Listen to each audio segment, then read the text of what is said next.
कुत्ते ने बताई। यमराज को बताई, मनुष्य की 3 खूबियां ठीक से समझ लो, कभी दुखी नहीं रहोगे। आज हम एक कुत्ते की बहुत ही प्रेरणादायक कहानी जो आपको बहुत सुंदर शिक्षा देकर जाएगी। तो चलिए शुरू करते हैं। मित्रों, किसी नगर में एक धर्मदास नाम का सेठ रहता था। वहीं सेठ के यहाँ एक कुत्ता पाला हुआ था। सेठ का कुत्ता अपने काम के प्रति बड़ेढ़ा ही वफादार था, परंतु सेठ बहुत ही चालाक और लालची था। वह लालची होने के साथ साथ सेठ भगवान श्री विष्णु का उपासक भी था। फिर one दिन सेठ के यहाँ भगवान विष्णु प्रकट हुए तो भगवान विष्णु ने सेठ से कहा कि वो उनसे कोई वरदान मांग ले। सेठ ने एक सादा कागज भगवान विष्णु को देते हुए कहा, प्रभु, आप इस कागज पर अपने दस्तखत बना दो ताकि दुनिया के लोगों को मैं आपसे मिलने का सबूत दिखा सकूं। आजकल कोई ये मानना ही नहीं चाहता कि भगवान होते हैं। भगवान ने कहा, ठीक है, लाओ, मैं तुम्हारे कागज पर अपने दस्तखत बना देता हूं। इतना कहकर भगवान ने सेठ के कागज पर अपने दस्तखत बना दिया और वे अंतर्ध्यान हो गए। सेठ भगवान के दस्तखत वाला कागज हर समय अपनी जेब में डालकर रखता था। फिर one दिन अचानक सेठ का कुत्ता मर गया। सेठ को इस बात का बड़ा दुख हुआ। सेठ का कुत्ता मरने के बाद जब वह यमराज के पास में पहुंचा तो यमराज ने कुत्ते का लेखा जोखा देखा तो उन्हें पता चला कि कुत्ते ने पृथ्वीलोक पर अपने सारे काम बेढ़ी ईमानदारी से किए हैं। कभी किसी जीव को बेवजह नहीं सताया है। छोटे छोटे पशु, पक्षियों, जीव जंतुओं की कभी हत्या नहीं की है। इसकी अपने मालिक के प्रत्येक कार्य बड़ ही निष्ठा और ईमानदारी से किया है। कुत्ते का जन्म पाकर भी तुमने कोई घृणित कर्म नहीं किया है, इसीलिए तुम्हारे पिछले जन्मों के सारे पाप नष्ट हो चुके हैं। ऐसा यमराज बोले, हे कुत्ता, अब तुम ही बताओ कि तुम कहाँ रहना और कहाँ जाना चाहते हो। हम तुम पर बड़े प्रसन्न हैं, तुम्हारी मांग को पूरा किया जाएगा।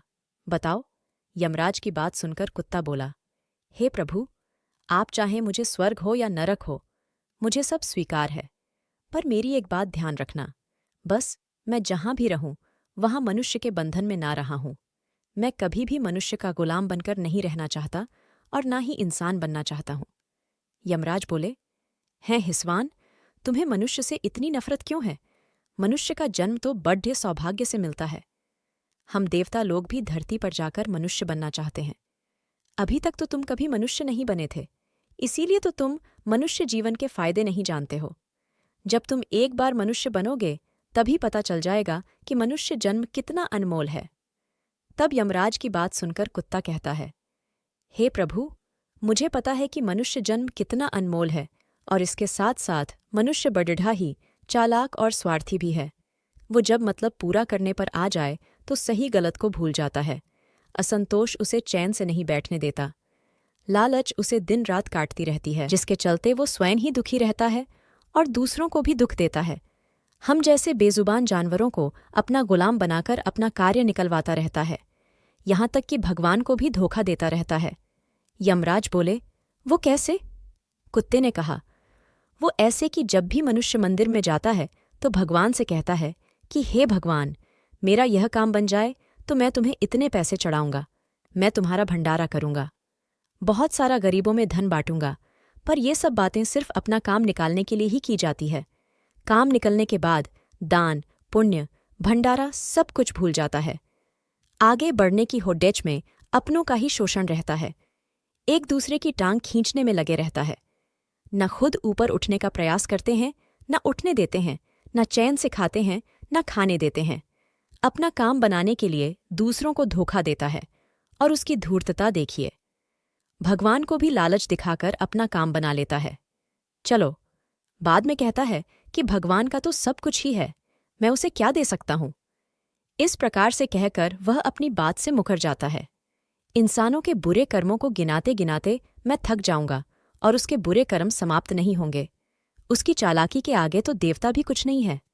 तब कुत्ते की बात सुनकर यमराज कहते हैं, ये कुत्ता माना कि मनुष्य बहुत चालाक है, पर हम देवताओं से ज्यादा वो नहीं हो सकता, क्योंकि हमारे यहाँ जीतने भी जीव आते हैं, हम ही उन्हें सजा सुनाते हैं, वह हमारे अधीन होकर ही काम करते हैं। तब कुत्ता कहता है, यमराज, आपके पास जो जीवाते हैं ये सब मरे हुए होते हैं, आपका पाला किसी जीवित मनुष्य से नहीं पड़ी रहा है। यदि आप किसी जीवित मनुष्य के साथ रहते तो आपको पता चल जाता कि जीवित मनुष्य कितना खतरनाक होता है। कुत्ते की बात सुनकर यमराज की गुस्सा चरक गई। सोचने लगे, ये तो हमारे ही सामने हमारी ही बेइज्जती कर रहा है, इसे दिखाना होगा। हमारे सामने कोई भी प्राणी कुछ नहीं है, उसकी चालाकी हमारे सामने नहीं चल सकती। इतना कहकर यमराज ने अपने कुछ दूत भेज दिए और कहा कि जाओ इस कुत्ते के मालिक को ही जीवित उठा लाओ। हम भी देखते हैं कि वो हमारे सामने क्या चालाकी चलता है। यदि हम जीत गए तो मैं इसी कुत्ते को जन्म जन्मांतर तक नरक में डाल दूंगा।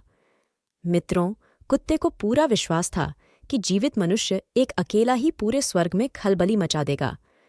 अब तो यमराज का आदेश पाकर यमराज के दूत सेठ को लेने के लिए चले गए थे और उसे चारपाई सहित सोते हुए उठा लाए। रास्ते में पहुंचने पर सेठ की आंखें खुलीं तो सेठ ने पूछा कि तुम लोग कौन हो और मुझे कहाँ लिए जा रहे हो। तब यमदूतों ने सेठ को सारी कहानी सुनाई कि तुम्हारे कुत्ता से यमराज की शर्त ठहर गई है। तुम्हारे कुत्ते ने यह कहा है कि धरती का मनुष्य बड्ढा चालाक होता है, यदि उसे जीवित स्वर्ग में ले जाया जाए तो वो यमराज को भी चूना लगा सकता है। इसी बात का परीक्षण करने के लिए यमराज ने आपको जीवित बुलाया है। सेठ को पूरी बात समझ में आ चुकी थी। उसने तुरंत भगवान के दस्तखत वाला कागज निकाला और उस पर कुछ लिखकर फिर से उसे अपनी जेब में रख लिया। यमदूत सेठ को लेकर यमराज के दरबार में उपस्थित हुए।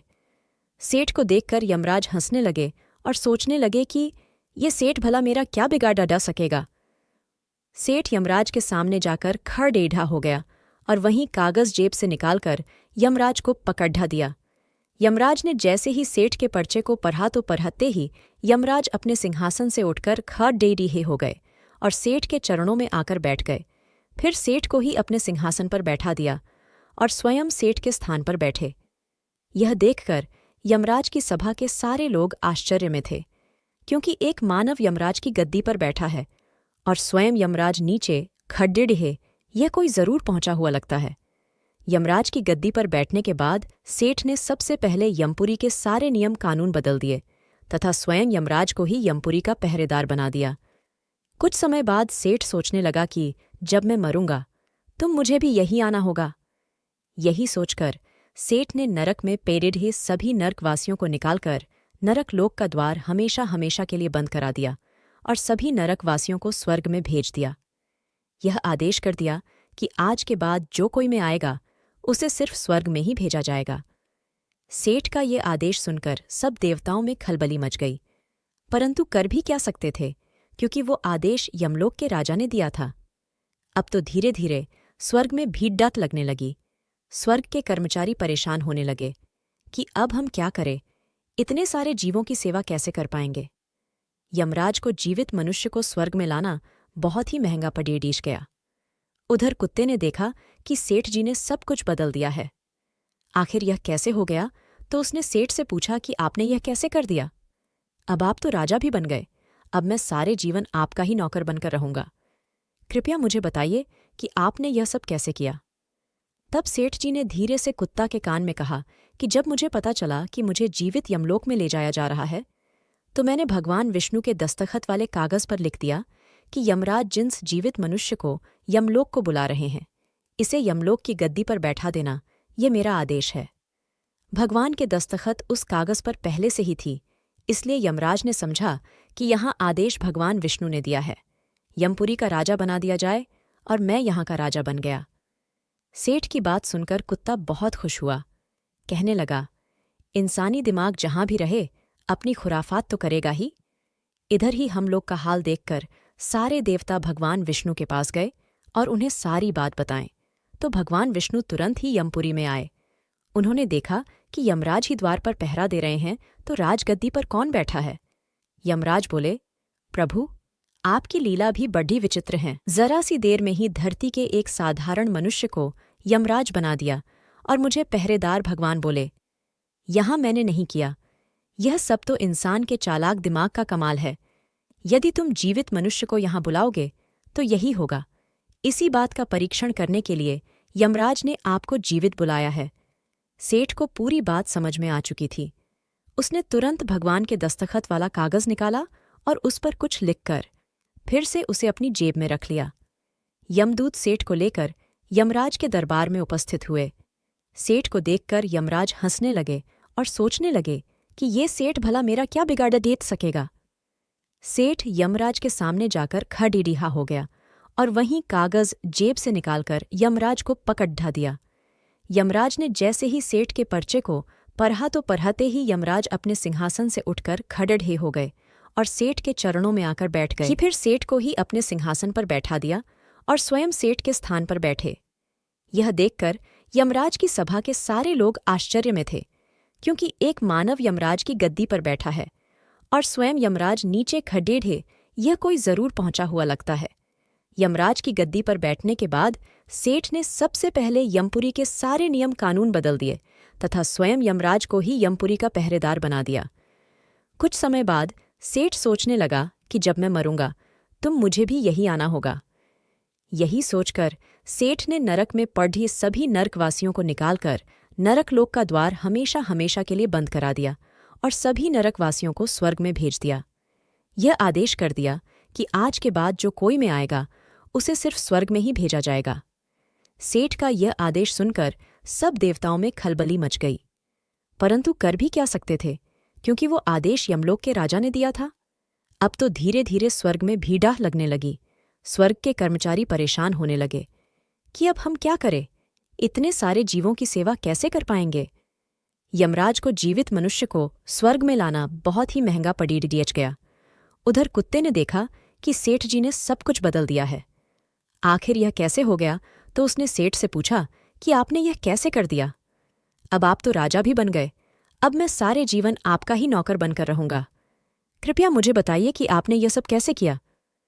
तब सेठ जी ने धीरे से कुत्ता के कान में कहा कि जब मुझे पता चला कि मुझे जीवित यमलोक में ले जाया जा रहा है, तो मैंने भगवान विष्णु के दस्तखत वाले कागज पर लिख दिया कि यमराज जिस जीवित मनुष्य को यमलोक को बुला रहे हैं, इसे यमलोक की गद्दी पर बैठा देना, यह मेरा आदेश है। भगवान के दस्तखत उस कागज पर पहले से ही थी, इसलिए यमराज ने समझा कि यहाँ आदेश भगवान विष्णु ने दिया है। यमपुरी का राजा बना दिया जाए और मैं यहाँ का राजा बन गया। सेठ की बात सुनकर कुत्ता बहुत खुश हुआ। कहने लगा, इंसानी दिमाग जहां भी रहे अपनी खुराफात तो करेगा ही। इधर ही हम लोग का हाल देखकर सारे देवता भगवान विष्णु के पास गए और उन्हें सारी बात बताएं, तो भगवान विष्णु तुरंत ही यमपुरी में आए। उन्होंने देखा कि यमराज ही द्वार पर पहरा दे रहे हैं, तो राजगद्दी पर कौन बैठा है। यमराज बोले, प्रभु, आपकी लीला भी बड्डी विचित्र है। जरा सी देर में ही धरती के एक साधारण मनुष्य को यमराज बना दिया और मुझे पहरेदार। भगवान बोले, यहां मैंने नहीं किया, यह सब तो इंसान के चालाक दिमाग का कमाल है। यदि तुम जीवित मनुष्य को यहां बुलाओगे तो यही होगा। मैंने तो केवल उनकी मृत्यु के बाद यहां लाने का हुक्म दिया है, ताकि उनके सारे दोष उनके शरीर के साथ रह जाए। मित्रों की इतना कहकर भगवान विष्णु यमलोक में आगे बढ़े। सेठ ने पास भगवान पहुंचे। भगवान विष्णु को देखकर अपना सिंहासन छोड़ डाच दिया और बोले, प्रभु क्षमा करना, मैंने यमराज को जीवित मनुष्य की बुद्धि का बल दिखाया था। मैं आपके दर्शन पाकर धन्य हो गया।